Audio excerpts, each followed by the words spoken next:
Welcome to I dream. నా పేరు లుంపిని. ఈ హరిబరి లైఫ్లో, ఫాస్ట్ పేస్డ్ లైఫ్లో ఎవరు ఎంత చేసినా ఏది చేసినా ఫైనలీ కోరుకునేది ప్రశాంతత, మనశ్శాంతి, అంతే కదా. స్పిరిచువల్ జర్నీ స్టార్ట్ చేయాలని చాలామంది అనుకుంటూ ఉంటారు. ఆల్రెడీ ఆ జర్నీలో ఉన్న వాళ్ళు కూడా ఉంటారు. సో ఆ జర్నీలో ఆల్రెడీ ఉన్న వాళ్ళకి ఈయన గురించి తెలుసు. స్పిరిచువల్ జర్నీ కొత్తగా స్టార్ట్ చేయాలనుకున్న వాళ్ళకి ఒక గురువు కావాలి కదా. ఈ రోజు మనతో పాటు ఉన్నారు స్పిరిచువల్ గురు, అనంత శక్తి ఫౌండర్ అనంత సాయికృష్ణ గారు. Let's talk to him. Hello sir, నమస్తే. నమస్తే అండి.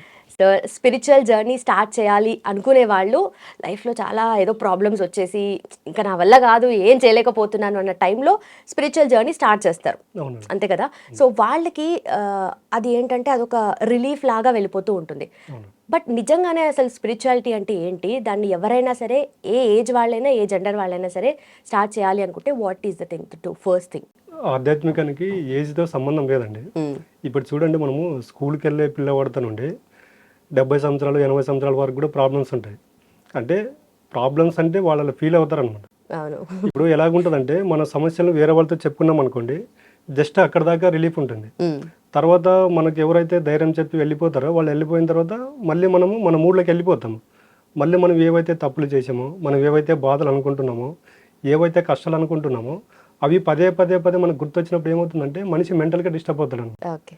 దానికే స్పిరిచువల్ జర్నీ అనేది చాలా ఇంపార్టెంట్ అండి. ఇప్పుడున్న ప్రస్తుత జనరేషన్కి మనము యుగాలు తీసుకుంటే, శ్రీరాముడి కాలంలో కావచ్చు, శ్రీకృష్ణుడి కాలంలో కావచ్చు, వాళ్ళందరూ ఎందుకంత మనశ్శాంతిగా ఉండేవాళ్ళంటే అప్పుడు వాళ్ళు పూర్తిగా ఈ ఆధ్యాత్మికానికి అసెండ్ అయ్యేవాళ్ళు. రాను రాను రాను ఏమైందంటే, ఈ ప్రస్తుత జనరేషన్ ఎలాగుందంటే లైఫ్ స్టైల్కి అలవాటు పడి వాళ్ళ ఎలాగున్నారంటే ఏదైనా కష్టం వచ్చితే దాన్ని ఎదుర్కోవడానికి మానసిక బలంగా లేరు. ఎలాగంటే అంత మైండ్ సెట్ లేదు. ప్రతి ఒక్కరు ఎలాగున్నారంటే ఈరోజు కష్టం వస్తే ఈరోజే తీరిపోవాలి. అసలు మనిషికి కష్టాలు లేకోకుండా జీవించాలని ఆలోచన చేస్తున్నారు. కాబట్టి మనిషికి ఇన్ని కష్టాలండి. దానికే మనిషి ఎప్పుడైతే ఆధ్యాత్మికం వైపు అడుగులేస్తాడో మనిషికి ఉన్న కష్టాలను ఎలా చూస్తాడంటే ప్రతి ఒక్క కష్టాన్ని ఒక సాక్షిభూతంగా చూడగలుగుతాడు. సరే, ఈరోజు ఈ కష్టం వచ్చింది, మనం ఏదైతే భగవంతుని కొలుస్తున్నామో, ఎవరైతే పూజిస్తున్నామో వాళ్ళు ఏదో ఒక రూపంలో నాకు మార్గం చూపిస్తారు అన్నప్పుడు ఏమవుతుందంటే మనిషికి కాన్ఫిడెన్స్ లెవెల్స్ పెరుగుతుంది. ఈరోజు మనము మాట్లాడుకుంటున్నాము, భారతదేశం అనేది ప్రపంచ దేశాలకు ఆది గురువు లాంటిది. ఇప్పుడు జపాన్, జర్మనీ, అమెరికా, ఆస్ట్రేలియాలో అక్కడ రిచ్ లైఫ్ ఉంటుంది, వాళ్ళకు అక్కడ మనీతో ప్రాబ్లం ఉండదు. కానీ మన భారతదేశానికి వాళ్ళు ఆధ్యాత్మిక వెతుక్కుంటే వస్తున్నారు. మళ్ళీ ఎందుకు వస్తున్నారంటే మీరు అడిగారు చూడు, మానసిక ప్రశాంతత. అది ఓన్లీ మన భారతదేశంలోనే దొరుకుతుంది అన్నమాట. ఆధ్యాత్మికం అనేది ప్రపంచ దేశాలకు ఆధ్యాత్మికం అనేది మన భారతదేశంలోనే పుట్టింది. మనం ఏం చేస్తున్నామంటే మన మూలం ఇతిహాసాలు మర్చిపోయి ఇతర దేశాల యొక్క కల్చర్ మనం ఫాలో అవుతుంటే వాళ్ళ ఇతర దేశాల వాళ్ళు మన భారతదేశం గురించి తెలుసుకొని రీసెర్చ్ చేసి ఇక్కడికి వస్తున్నారు. అంటే వాళ్ళు డబ్బులోనే మనశ్శాంతి లేదు, ఒక ఆధ్యాత్మికం వైపు వెళ్తే మనిషి ప్రశాంతంగా ఉండొచ్చు, మనశ్శాంతిగా ఉండొచ్చు, ఆనందంగా జీవించవచ్చు అనే ఒక సత్యం తెలుసుకున్నారు. కాబట్టి ఈరోజు మన భారతదేశం వైపు అడుగులేస్తున్నారు. ఓకే, నిజంగానే మనకు స్పిరిచువల్ సెంటర్ లాగా ఉంది మన ఇండియా ఇప్పుడు అంటారా? 100% అండి. ఓకే. మనం ఇతిహాసాలు పురాణాలు ఏవి తీసుకున్నా చూడండి, వాళ్ళు అప్పట్లో అంత మైండ్ సెట్ వాళ్ళు చాలా బలంగా ఉండేవాళ్ళు. ఇప్పుడున్నటువంటి ఆప్షన్స్ అప్పుడు లేవు. మళ్ళీ వాళ్ళు అంత మైండ్ సెట్గా, అంత కాన్ఫిడెన్స్గా, అంత పాజిటివ్గా ఎందుకు ఉండేవాళ్ళు అంటే వాళ్ళు ప్రతి ఒక్కటి నాకు ఏదో ఒక భగవంతుడు నాకు ఇది ఇచ్చాడు, అది కష్టం వచ్చినా కూడా భగవంతుడు నాకు ఈ కష్టం ఇచ్చాడు అంటే ముందు మంచిగా జరుగుతుంది అనుకునేవాళ్ళు. ఏదన్నా మంచి జరిగింది అనుకోండి, ఆ భగవంతుడే మంచి చేశాడు అనుకునేవాళ్ళు. ఆ విధమైన మైండ్ సెట్తో ఉండేవాళ్ళు. కాబట్టి అప్పుడు మనం చూస్తే చూడండి, వాళ్ళకి హెల్త్ ప్రాబ్లమ్స్ తక్కువ ఉండేవి. ప్రతి ఒక్కటి వాళ్ళు సాక్షిభూతంగా చూడగలిగేవారు. దానికి ఆ రోజుల్లో వాళ్ళు అంత ఆనందంగా ఉండేవాళ్ళండి.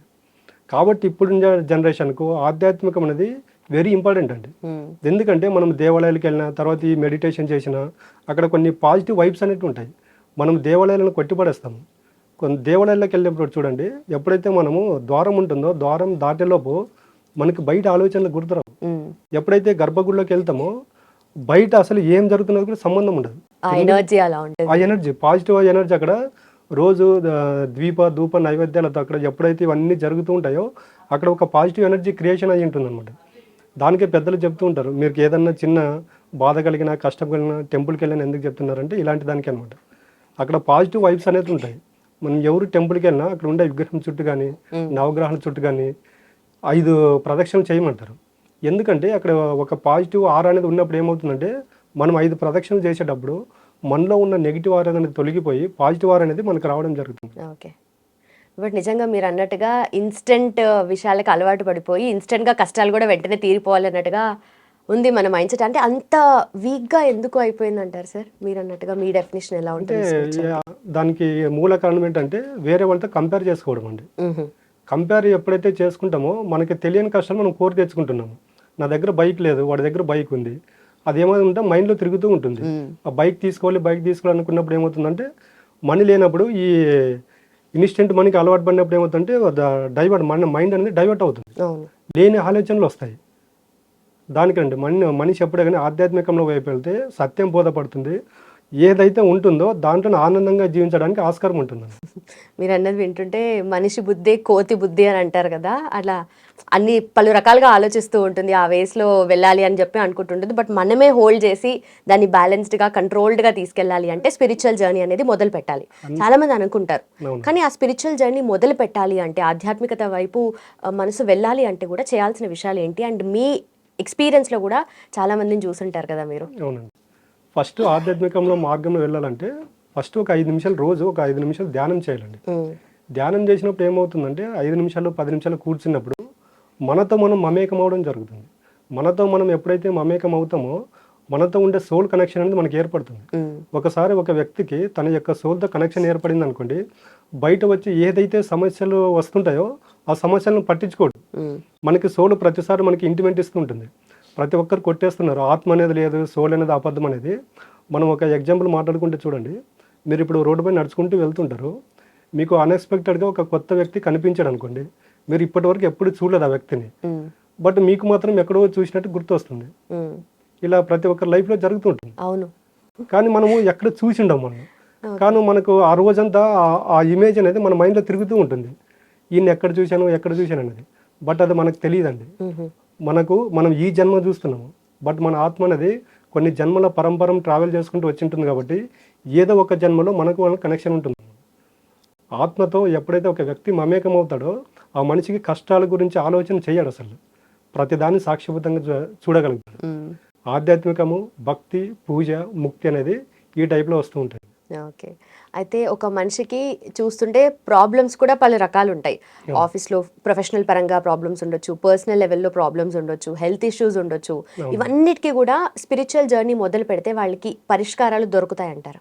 ఖచ్చితంగా అండి. ఇప్పుడు మనము స్పిరిచువల్లో ఎలాగుంటుందంటే పూజలు చేస్తే మన యొక్క సమస్యలు తీరుతాయి అన్నట్టు చాలా మందికి అపోహ ఒకటి ఉంటుంది. కానీ ఇప్పుడు మనం ఉన్నామండి, ఒక్కొక్కరికి ఒక్కో దేవుడు అంటే భక్తి ఉంటుంది. అక్కడ మన యొక్క క్యారెక్టర్ని మనం మార్చుకోకుండా మీరు 24 గంటలు పూజ చేసినా కూడా రిజల్ట్ ఉంటుందండి. దానికి మనం ఏం చేస్తున్నామంటే, మనకు ఇతిహాసాలు పురాణాల్లో చూసుకున్నా మనకి యుగాలు 4 అండి. కృతయుగము, త్రేతాయుగము, ద్వాపరయుగం, కలియుగము. ఈ 4 యుగాల్లో చూసుకున్నా కూడా పంచభూతాలను అల్టిమేట్ అండి. మనకు మొదటి యుగం నుండి ఈ యుగం వరకు చేంజ్ కాకుండా ఓన్లీ పంచభూతాలు ఒకటే. కాబట్టి మన దగ్గరకు వచ్చేవాళ్ళకి మనం ఫస్ట్ చెప్పేది ఏంటంటే, ఒక పంచభూతాలకి మనిషిని అసెండ్ చేయడం జరుగుతుంది అన్నమాట. అంటే ఒక వ్యక్తి పంచభూతాలు అంటే భూమి, నీరు, అగ్ని, వాయువు, ఆకాశం అండి. ఇప్పుడు మన ఇద్దరం ఇక్కడ ఉన్నామండి, ఇంకొక మన షూట్ అయిపోయిన తర్వాత ఎక్కడ వాళ్ళు అక్కడికి వెళ్ళిపోతాం. కానీ ఎక్కడికి వెళ్ళినా కూడా మనం తిరగాల్సింది పంచభూతాల మధ్యనే. పంచభూతాలు లేకపోతే మనిషి ఒక 5 నిమిషాలు కూడా ప్రాణంతో ఉండలేడు. అలాంటి పంచభూతాలతో మనిషికి మమేకమయ్యాడు అనుకోండి, ఈ కష్టాలు అనేవి అసలు కనిపించవు. పంచభూతాలు మనకి ఎప్పుడు పక్కనే ఉంటాయి, మనకు తెలియదు. నీటి యొక్క పవర్ మనకు తెలియదు. ఇప్పుడు చాలామంది ఉంటారండి, మనము ఉదయం అంతా ఎక్కడో వచ్చాడు వర్క్ చేసి ఉంటాము, ఇంటికి వెళ్ళగానే చూడండి జస్ట్ అలా స్నానం చేస్తే మనిషి రిలాక్స్ అవుతాడో లేదు. ఎందుకంటే నీటికి అంత పవర్ ఉంటుంది, బట్ ఆ నీటిని ఎలా వాడుకోవాలో మనకు తెలియదు. తర్వాత చాలామంది స్ట్రెస్ అంటారు. స్ట్రెస్, ఒత్తిడి ఉన్నప్పుడు చూడండి, జస్ట్ ఒక నిమిషం అలా కూర్చొని దీర్ఘంగా శ్వాస తీసుకొని ఒక 2 టైమ్స్ అలా వదిలేసేయడం అనుకోండి, మనిషికి మైండ్ అనేది రిలీఫ్ అవుతుంది. పంచభూతాల్లో అంత శక్తి ఉందండి, మనకి తెలియదు. ఇంకోటి ఏంటంటే భూమి ఉంది, మనము చెప్పులు లేకోకుండా భూమిపైన అలా నిలబడి ఒక 5 నిమిషాలు నిలబడితే ఏమవుతుందంటే మన బాడీలో ఉండే నెగిటివ్ ఎనర్జీ అంతా భూమి తీసుకుంటుంది. మనకు ద్వాపరయుగము, త్రేతాయుగము ఇవన్నీ యుగాలు ఎలా చేస్తుంటే వాళ్ళు పూర్తిగా పంచభూతాలకు అసెండ్ అయ్యేవాళ్ళు. ఇప్పుడు మన పల్లెటూరులో కూడా చూస్తే చూడండి, వాళ్ళు చెప్పులు లేకుండా నడుస్తూ ఉంటారు, వాళ్ళు పంచభూతాలనే భగవంతులుగా పూజిస్తుంటారు. కాబట్టి వాళ్ళ మైండ్ సెట్ వేరే ఉంటుంది. సిటీకి వచ్చేలోపు ఏమవుతుందంటే రాను మనిషి ఎప్పుడైతే పంచభూతాలకు దూరం అయిపోయాడో మనిషికి కష్టం లేకుండా కూడా కష్టం అనిపిస్తుంది. దానికి ఇప్పుడున్న జనరేషన్కి 100% స్పిరిచువల్ జర్నీ అనేది వెరీ ఇంపార్టెంట్. మీరు అన్నట్టుగా ఇప్పుడు ప్రతిదీ కూడా fast paced life, automatic, AI కూడా వచ్చింది. అవును. ఇంకా ఈ లెక్కన చూసుకుంటే అసలు ఎప్పుడెప్పుడు ముందుకెళ్దామా, పైకి ఎదుగుదామా, ఇదే జోన్లో ఉంటారు మనుషుల ఆలోచనలు. కానీ అవును. అంటే మనకు ప్రశాంతత అంటే ఏంటి, ఏది చేస్తే ప్రశాంతత వస్తుంది అనేది అటు సైడ్గా వెళ్ళే వాళ్ళు చాలా తక్కువ మంది ఉంటారని చెప్పుకోవచ్చు. అవును. కొంతమందికి ఏంటంటే ఇలా మెడిటేషన్ చేద్దామని కూర్చుందాం అనుకున్న, మీరు ఇందాక అన్నట్టుగా శ్వాస తీసుకుని అలా కూర్చుందాం కాసేపు అన్నట్టుగా, దాని మీద కూడా ఫోకస్ ఉండదు చాలా మందికి. అవునండి. మరి అలాంటి వాళ్ళ కోసం ఏం చెప్తారు? ఇప్పుడు చూడండి, మనము ఒక మొబైల్ ఇచ్చి ఒక వ్యక్తిని ఒక రూమ్లో వేసామనుకోండి, 100% ఛార్జింగ్ ఇచ్చేసి డే అండ్ నైట్ మొత్తం ఉంటాడు. అస్సలు నిజంగానే జస్ట్ ఒక 5 నిమిషాలు అలా మెడిటేషన్ కూర్చోమంటే కూర్చోడు. ఎందుకంటే మన మైండ్ అనేది యాక్సెప్ట్ చేయదండి. ఎందుకంటే మన మైండ్కు మనము ఊహ తెలిసినప్పటి నుండి ఇప్పటి వరకు మన మైండ్కు నెగిటివ్ ఫీడ్బ్యాక్ ఇస్తుంది, పాజిటివ్ ఇవ్వట్లేదు మనం. కాబట్టి మనిషి ఏదైనా ఒక మంచి పని చేయాలనుకున్నప్పుడు చూడండి, ఇప్పుడు మనం ఉన్నామండి ఎగ్జాంపుల్, అర్లీ మార్నింగ్ 5కి లేచి మెడిటేషన్ చేయాలని ఇప్పుడు నేను చెప్పాను. రేపు ఉదయం మీరు 5ంటికి లేస్తారు. లేవగానే ఫస్ట్ మన మైండ్లో నుంచి 2 ఆలోచనలు వస్తాయి. ఒకటి మనసు చెప్పేది, ఒకటి బుద్ధి చెప్పేది ఒకటి. మనసు చెప్పేది ఎలాగుంటుందంటే, సరే సార్ ఈరోజు చెప్పాడు కదా, రేపు నుంచి ట్రై చేద్దాం, ఈ ఒక్కరోజు పడుకుందామని మనిషి చెప్తుంది. కానీ బుద్ధి ఏం చెప్తుందంటే, సార్ నిన్న నైట్ చెప్పాడు కదా, ఈ రోజు నుంచే స్టార్ట్ చేద్దాము, వెళ్ళి 5 నిమిషాలు మెడిటేషన్ చేసుకొని బుద్ధి చెప్తుంది. అంటే ఇక్కడ ప్రతి ఒక్క విషయంలో మనలో నుండి 2 ఆలోచనలు వస్తాయండి. మీరు ఏదైనా తీసుకోండి, ఏదైనా ఒక ఫుడ్ దగ్గర కానీ, తర్వాత మనం చేసే ప్రతి ఆలోచనలో, చేసే ప్రతి పనుల్లో 2 ఆలోచనలు వస్తాయి మనలో నుండి. అది పాజిటివ్ ఏది, నెగిటివ్ ఏదని మనకు తెలుస్తుంది. కానీ మనం ఏం చేస్తున్నామంటే, ప్రజెంట్ మనము సాటిస్ఫాక్షన్గా ఉండాలి కాబట్టి, ప్రజెంట్ ఇంపార్టెంట్ కాబట్టి, మనసు ఏదైతే ఆలోచన చేస్తుందో దాన్ని ఓకే చేస్తారు కాబట్టి మనిషికి ఇన్ని సమస్యలు. బుద్ధి చెప్పినట్టు వినట్లేదు కాబట్టి మనిషి కష్టాల నుండి బయటపడడానికి ఆస్కారం అనేది లేకుండా పోయింది. ఈ బుద్ధి చెప్పేది ఎప్పుడైతే మనిషి అర్థం చేసుకుంటాడంటే, అది స్పిరిచువల్ జర్నీలోనే సాధ్యం ఉంది. అదే లూప్లో చిక్కుపోయి అదే చేస్తూ మళ్ళీ అవే మిస్టేక్స్. అంతేనండి. ఇప్పుడు ఒక వ్యక్తికి మొబైల్ ఇచ్చి ఛార్జింగ్ అయిపోతే 10%కి వచ్చింది అనుకోండి, ఆ వ్యక్తి యొక్క మైండ్ పని చేయదు తెలుసా. అదే ఒక 5 నిమిషాలు పూజ చేయండి అంటే చేయడు. ఆ బ్యాటరీ ఎప్పుడైతే ఛార్జర్ దొరుకుతుందో దానికి ఛార్జింగ్ పెట్టుకుంటే అప్పుడు సాటిస్ఫాక్షన్ అవుతుంది. రాను ఇప్పుడు ఇలాగుంది. కానీ తర్వాత జనరేషన్ కండి స్పిరిచువల్ లేకపోతే మనిషి జీవన మనుగడ అనేది అసాధ్యం అండి. మరి ముఖ్యంగా మీ స్పిరిచువల్ జర్నీ, ఆధ్యాత్మికత వైపు మీరు ఎలా ప్రయాణం మొదలుపెట్టారు? అంటే ప్రతి ఒక్క దానికి ఒక రీజన్ ఉంటుంది. అంటే నేను జస్ట్ 25 ఇయర్స్ నుంచి నేను ఈ స్పిరిచువల్ జర్నీలో ఉన్నానండి. నాకు 18 ఇయర్స్ ఉన్నప్పుడు మా ఫాదర్ అనుకోకుండా ఎక్స్పైర్డ్ అయ్యాడు అనమాట. అంటే ఒక వ్యక్తి ఇంట్లో పెద్ద దిక్కుపోయినప్పుడు ఆ ఫ్యామిలీ పరిస్థితులు ఎలాగుంటాయో తెలుసు. అంటే ఏది చేసినా కూడా మనిషికి ఏదో లోపల ఒక ఆవేదన, ఎక్కడికి వెళ్ళినా కూడా ఆ మనసులో లేనితనం అనేది ఉండదు అన్నమాట. ఆ విధానం ఇప్పుడు మనిషి ఏదైతే వెతుక్కుంటూ వెళ్తాడో యూనివర్స్ అనేది ఎలా చేస్తుందంటే, యద్భావం తద్భవతండి. మన భగవద్గీత సారాంశం మొత్తం మనం ఏదైతే వెతుక్కుంటూ వెళ్తామో అది మన దగ్గరకు వస్తుంది. నేను 18 ఇయర్స్ ఉన్నప్పుడు ఇవన్నీ జరగడానికి మూల కారణం అంటే, నాలో ఉన్న ఎక్కడికి వెళ్ళినా కూడా అంటే మానసికంగా ఏదో కోల్పోయిన బాధ ఉండేది. అక్కడ కూర్చున్నప్పుడు నాకు భగవద్గీత పల్లెటూరులో మాది ఒక విలేజ్ అండి. కూర్చున్నప్పుడు సాయంకాలం పూట పల్లెటూరులో భగవద్గీత పెట్టేవాడు టెంపుల్ దగ్గర. ఆ భగవద్గీత శ్లోకాలు వినేటప్పుడు నాకు అర్థమయ్యేది అనమాట. మనము ఇందాక మాట్లాడుకున్నాము, మనకు కష్టాలు వస్తే ఎవరికైనా మనకు ధైర్యం చెప్పాడు 10 నిమిషాల తర్వాత వెళ్ళిపోతారు. కానీ భగవద్గీత విన్నారనుకోండి, దాంట్లో విన్న శ్లోకాలు మనకు వచ్చే అంటే మనిషి డబ్బు మాయలో పడిపోయాడు అనుకోండి, ఒక శ్లోకం ఉంటుంది. పూర్తిగా మనోవ్యాధానికి గురి అయిపోయి బయటికి రాలేకున్నప్పుడు ఒక శ్లోకం ఉంటుంది. ఆ భగవద్గీత శ్లోకాలు విని ఎలాగుంటుందంటే, నేను పూర్తిగా ఈ స్పిరిచువల్కి అసెండ్ అయిపోయాను. అంటే సమస్య అనేది శాశ్వతం కాదు, మనం చూసే విధానంలోనే తేడా ఉంది అని అప్పటి నుండి మనం ఆధ్యాత్మిక మార్గంలోకి రావడం జరిగింది. ఈ సందర్భంలో నేను ఏదైతే పోగొట్టుకున్నానో, ఏదైతే పొందాను ఈ స్పిరిచువల్ మార్గంలో, నేను 10 మందికి ఉపయోగపడాలి. ఈ పంచభూతాల సబ్జెక్ట్ కానీ ఇప్పుడు ఎక్కడికి వెళ్ళినా కూడా పంచభూతాల సబ్జెక్ట్ అనేది ఎవరు చెప్పట్లేదండి. అంటే నేను ఫస్ట్ భక్తి పూజ ఇదైన తర్వాత అసలైనది మెడిటేషన్లో కూర్చుంటే, మనం ఇందాక చెప్పాం కదా మనసు బుద్ధి అనేది, అలా కూర్చున్నప్పుడు నాకు ఇతిహాసాలు పురాణాలు గుర్తొచ్చేటివి అనమాట. యుగాలు 4 మాట్లాడుకున్నాము. ఈ యుగాల్లో అప్పుడు వాళ్ళు అంత మనశ్శాంతిగా ఉండడానికి పంచభూతాలు కారణము. ఆ పంచభూతాలను ఇప్పుడు మనిషి వాటికి అనుసంధానమై మమేకం అయితే ఈ మనిషికి 3 ప్రాబ్లమ్స్ ఉంటాయండి. మనీ ఒకటి, రిలేషన్ ఒకటి, హెల్త్ ఒకటి. ప్రతి ఒక్కరికి ఈ 3 సమస్యలు ఏదో ఒకటి ఉంటుంది. ఈ పంచభూతాలను బేస్ చేసుకొని ఈ యొక్క సమస్యల నుండి ఎలా బయటపడాలనేది నేను సాధన ద్వారా ప్రాక్టికల్గా తెలుసుకున్నాను. కాబట్టి ఈ యొక్క సబ్జెక్టు 10 మందికి ఉపయోగపడాలని ఈ విధంగా ప్రోగ్రామ్ చేయడం జరుగుతుంది. ఓకే, మరి పంచభూతాల గురించి ఈ జనరేషన్ వాళ్ళు తెలుసుకోవాల్సిన విషయాల గురించి చెప్తారా? ఎందుకంటే ఇంపార్టెన్స్ గురించి చాలా మందికి తెలియదు కదా, సో దాని గురించి. ఇప్పుడు చూడండి, మనం మాట్లాడుకున్నాం ఇందాక, మనం ఎక్కడికి వెళ్ళినా కూడా పంచభూతాలు లేని స్థలం అంటూ ఉండదు. నేను ఏం చెప్తున్నానంటే ప్రతి వ్యక్తి తన యొక్క లైఫ్ స్టైల్ను మార్చుకోవడానికి 41 days టైం తీసుకుంటుందండి. ఇప్పుడు మనం చూస్తే కొంతమంది శివమాల వేస్తుంటారు, అయ్యప్ప దీక్ష వేస్తుంటారు. వాళ్ళు చూడండి డే 1 ఓ రకంగా ఉంటారు. తర్వాత వాళ్ళు ఎప్పుడైతే 41 days, 1 day 2 day 3 days తర్వాత 1 week అయిపోయిన తర్వాత పూర్తిగా వాళ్ళ క్యారెక్టర్లో మార్పు వస్తుంది. వాళ్ళు పూర్తిగా వాళ్ళు ఏ దేవుడికైతే దీక్ష తీసుకుంటారో ఆ దేవుడికి పూర్తిగా మమేకం అయిపోతారు. ఈ విధంగా మనం ఎవరికైతే దీక్ష తీసుకుంటున్నామో అదే దీక్షను పంచభూతాలకు తీసుకున్నాను మనం చెప్తున్నాం అనమాట. అంటే 41 days తర్వాత తీసేస్తారు. మాల తీసేసిన తర్వాత చూడండి వాళ్ళు తొందరగా మన యొక్క భౌతిక జీవితంలోకి రాలేరు. ఎందుకంటే ఈ 41 days అనేది వాళ్ళు పూర్తిగా అసెండ్ అయిపోయారు. దానికనే మనం ఏం చెప్తున్నాం అంటే ఈ 41 days అనేది పంచభూతాలతో మమేకం అవ్వండి. భూమి, నీరు, అగ్ని, వాయువు, ఆకాశం. ఫస్ట్ వీటి యొక్క తత్వం తెలుసుకోండి. భూతత్వం అంటే ఏంటి? కొంచెమందికి చాలా ఓపిక ఉండదు, కోపం ఉంటుంది. ఇలాంటి వాళ్ళు భూతత్వం అంటే రోజు ఒక 5 నిమిషాలు చెప్పులు లేకుండా భూమిపైన నడవడము, పాదాలు అలా భూమిపైన పెట్టి ఉండడం వల్ల ఏమవుతుందంటే భూతత్వం వస్తుంది. భూతత్వం అంటే ఏంటండి? సహనం, ఓర్పు, సహనం. ఓర్పు, సహనం. ఇప్పుడు చూడండి చాలా మంది ఈ మధ్యన చెప్పులు లేకుండా చాలా మంది నడుస్తుంటారు. ఎందుకంటే మనకు తెలియకోకుండానే భూతత్వం మనకు వస్తుంది. తర్వాత వాటర్ అన్నమాట. మనం ఎక్కడికి వెళ్ళినా కూడా ఒక వాటర్ బాటిల్ మన దగ్గర పెట్టుకోవాలి. జస్ట్ అలా చూస్తున్నప్పుడు ఏమవుతుందంటే వాటర్ ఎలాగుంటుందంటే ఎక్కడో పుట్టి ఎక్కడో ప్రయాణించి ఎక్కడో కలుస్తుంది. మనిషికి కూడా వీటితో మమేకమైనప్పుడు ఏమవుతుందంటే మనకు నీటి తత్వం వస్తుంది. నీటి తత్వం ఎలాగంటే అది ఎంత క్రిటికల్ అయినా కూడా అది పారుతూనే ఉంటుందా లేదా, మనిషికి ఆ తత్వం వస్తుంది. తర్వాత అగ్ని అండి. అగ్ని అంటే ఏంటంటే ఫైర్. ఇప్పుడు చాలా మంది చూడండి వాడు ఏది చేసినా కూడా వాడు ఫైర్ ఉన్నట్టుగా ఖచ్చితంగా చేస్తాడంటారు. ఈ విధంగా డైలీ మనం పంచభూతాలతో ఎప్పుడైతే మమేకం అవుతామో పంచభూతాల క్యారెక్టర్ మనకు వచ్చేస్తుంది. ఆకాశం చూడండి స్థిరంగా ఉంటుంది, అది కదలదు. ఎప్పుడైతే మనకు భూతత్వము, అగ్నితత్వము, వాయుతత్వము, నీటి తత్వం వస్తుందో స్థిరత్వం వచ్చేస్తుంది, ఆకాశతత్వము. ఇవన్నీ చూసింటాం కాబట్టి ఒక వ్యక్తి స్థిరంగా ఉండగలుగుతాడండి. మన సబ్జెక్టులోకి చెప్పేది మెయిన్ ఈ పంచభూతాల తత్వం అనేది, వాటి యొక్క ప్రాముఖ్యత అక్కడ మన క్లాసులకు వచ్చిన వాళ్ళకి చెప్పేసి ఈ పంచభూతాలతో వాళ్ళను అనుసంధానం చేసి మమేకం చేయడం అనేది జరుగుతుందండి. ఓకే. ఆధ్యాత్మికత వైపు వెళ్ళాలనుకున్న వాళ్ళు నాన్ వెజ్ మానేయాలి, ఫుడ్ గురించి టాపిక్ వస్తుంది కదా, సో నాన్ వెజ్ మానేయాలా లేదంటే వాళ్ళు ఉన్న పద్ధతిలోనే కంటిన్యూ చేసుకోవచ్చా? ఓకేనండి. నేను ఇప్పుడు నాన్ వెజ్ తినే వాళ్ళ గురించి ఒకటే చెప్పాలనుకున్నానండి.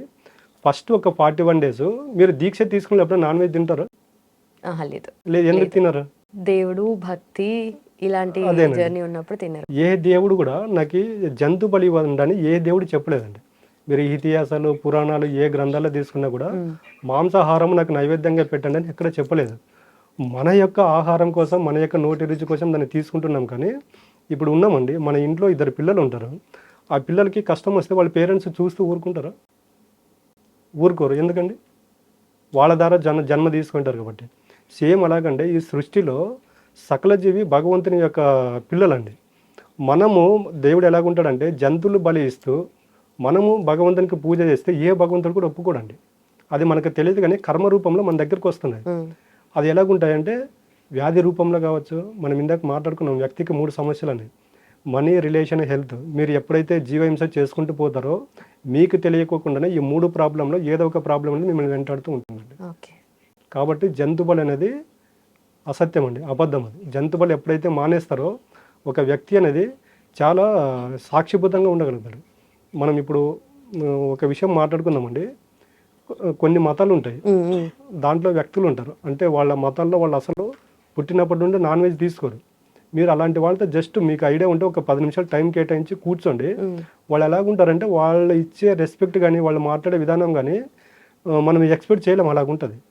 రోజు నాన్ వెజ్ తినే వాళ్ళతో చూడండి, వాళ్ళ దగ్గర వాళ్ళది తప్పున్నా కూడా ఒప్పుకోరు వాళ్ళు. ఎందుకంటే ఎప్పుడైతే ఒక వ్యక్తి నాన్ వెజ్ తీసుకుంటే ఏమవుతుందంటే జంతు లక్షణం వస్తుంది. ఈర్ష్య, ద్వేషం, పగ, ప్రతీకారం అనేవి ఎక్కువ ఉంటాయి. దానికే మనకు మనం ఇంతకుముందు మఠాలు ఇవన్నీ ఉండేటువంటి అక్కడ అసలు నాన్ వెజ్ అనేది ఉండదు, సాత్విక ఆహారం ఉంటుంది. ఒక వ్యక్తి ఎప్పుడైతే సాత్విక ఆహారం తీసుకుంటాడో ఆధ్యాత్మిక మార్గం అనేది దినదిన అభివృద్ధి ఉంటుందండి. మనం నాన్ వెజ్ తినుకుంటూ పూజలు చేసినా, యజ్ఞాలు చేసినా, హోమాలు చేసినా అది భగవంతునికి చేరదండి. అలాగే మీరు చెప్పిన దాంట్లో పంచభూతాల గురించి మాట్లాడుతూ ఉంటారు ఎక్కువ శాతం కదా, అంటే పంచభూతాలతో మమేకం అవుతే మనకున్న ప్రాబ్లమ్స్ అన్ని పోతాయి అని చెప్పేసి మీరు అంటూ ఉన్నారు. అంటే ఇది ఎలా సాధ్యం అవుతుంది అసలు? అదే ఇప్పుడు ఇందాక మనం మాట్లాడుకున్నాం కదా, పంచభూతాలతో మమేకం అయితే పంచభూతాల తత్వం మనకు వస్తుంది. ఇప్పుడు భూదేవి గురించి మాట్లాడుకున్న ఓర్పు సహనం మనకు వచ్చింది అనుకోండి, మనల్ని ఎవరన్నా కష్టపెట్టినా కూడా అలా చూసి వదిలేస్తాము, ఉంటే ఉండే ఏదో జరిగిపోయింది అనుకుంటాము. అదే అగ్నితత్వం అనుకోండి, మనకి ఏదైనా ఒక ఛాలెంజ్ వచ్చినప్పుడు దాన్ని గట్టిగా నిలబడగలుగుతాము. ప్రతి ఇంట్లో మీరు ఇందాక మనము ఒక 5 years 10 years బ్యాక్ చూసుకున్నా, ఇప్పటికి రోజు ఇంట్లో పూజలు చేసేవాళ్ళ ఇంట్లో చూసుకున్నా, ప్రతిరోజు వాళ్ళ ఇంట్లో దీపం అనేది వెలుగుతూ ఉంటుంది అనమాట. ఎప్పుడైతే ఒక ఇంట్లో దీపం వెలుగుతూ ఉంటుందో అక్కడ ఉండే నెగిటివ్ ఆరంతా వెళ్ళిపోతుంది. కానీ చాలా మంది ఏం చేస్తుంటే మూఢనమ్మకాలను కొట్టిపడేస్తారు. ఈ విధంగా ఉంటుంది. అక్కడ ఏమవుతుందంటే మనకు అగ్నితత్వం అనేది వస్తుంది. కాబట్టి ఒక వ్యక్తి ఎప్పుడైతే పంచభూతాలతో మమేకమైనాడు అనుకోండి, ఆ వ్యక్తిని ఎవరు ఆపలేరు. ఎగ్జాంపుల్ మన ప్రధానమంత్రి నరేంద్ర మోడీ అండి. ఆయన చూడండి పూర్తిగా పంచభూతాలకు అసెండ్ అయిపోయాడు. ఆయన యొక్క లైఫ్ స్టైల్ చూసుకుంటే డైలీ 4-5 నిద్రలేస్తాడు ఆయన. ఇప్పుడు మనం పంచభూతాల గురించి ఏవైతే అప్లై చేస్తున్నామో ఆయన గత 50 years నుంచి 50 సంవత్సరాల నుండి ఇదే ఫాలో అవుతున్నాడు. ఓకే. అండ్ బాడీ ఫిట్గా ఉండాలి అంటే, ఫిజికల్గా మంచిగా ఉండాలి అంటే వెళ్ళి ట్రైన్ అవుతూ ఉంటాము, జిమ్కి వెళ్తారు, జాగింగ్ చేస్తారు, వేరే వేరే చేస్తూ ఉంటారు. కానీ మైండ్ కోసం, మైండ్ సెట్ కోసము ఆ స్పిరిట్ అనేది అలైవ్గా ఉండాలి అంటే ఏం చేయాలంటారు? ఇతరులతో కంపేర్ చేసుకోవడం మానేయాలండి. ఫస్ట్ మన దగ్గర డబ్బు లేదనుకోండి, మనకన్నా తక్కువ ఉన్న వాళ్ళతో ఫ్రెండ్షిప్ చేయండి. ఇప్పుడు చూడండి కోటీశ్వరులు కూడా మనము మాట్లాడుకున్న 3 సమస్యలు ఉన్నాయి.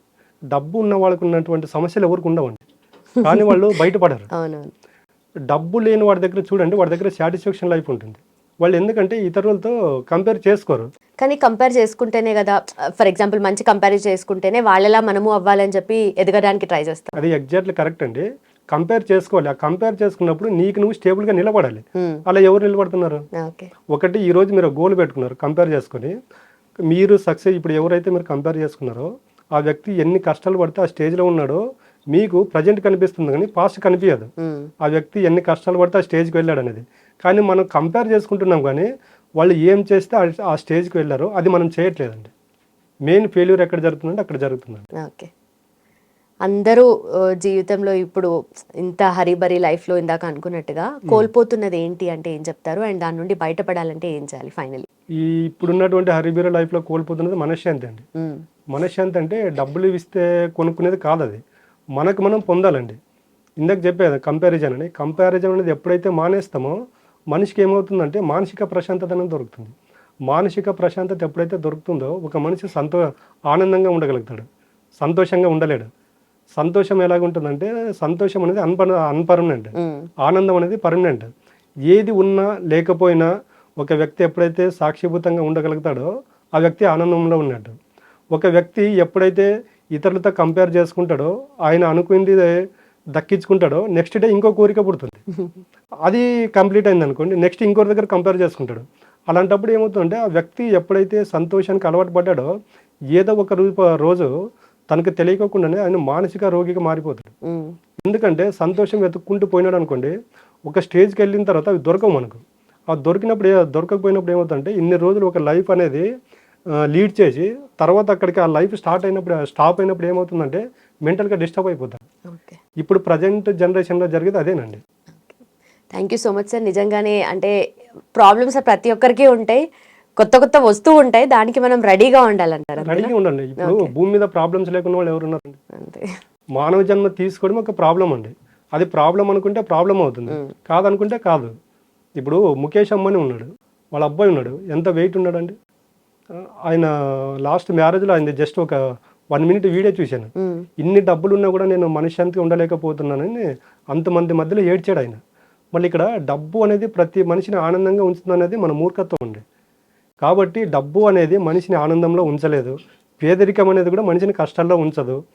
మనకు పేదరికం ఉన్నా డబ్బు ఉన్నా ఏది ఉన్నా కూడా ఎప్పుడైతే మనము సాక్షిభూతంగా చూసి మనం రిసీవ్ చేసుకోగలుగుతామో ఆ వ్యక్తిని మించిన ధనవంతుడు భూమి మీద ఎవడు ఉండడండి. Thank you so much. Thanks for your time. And ఇలానే మీ స్పిరిచువల్ జర్నీ కంటిన్యూ చేస్తూ చాలా మందిని ఇన్స్పైర్ చేయాలని కోరుకుంటున్నాను. నమస్తే. And for more videos, please subscribe to iDream. Please subscribe to iDream. Please subscribe iDream. And please subscribe to iDream. For more videos, subscribe to iDream. please like, share and subscribe to the channel. Congratulations, iDream. Subscribe to iDream. Subscribe to iDream. So subscribe to iDream Media. iDream ki iDream team andarki huge congratulations. Please subscribe iDream Media. Please subscribe to iDream.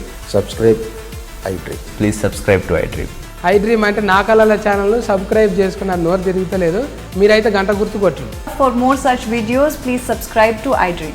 Subscribe to iDream. Please subscribe to iDream. Please subscribe iDream Media. Please do subscribe to iDream. Please subscribe to iDream Media. For best entertainment and information, please subscribe iDream. And don't forget to subscribe to iDream.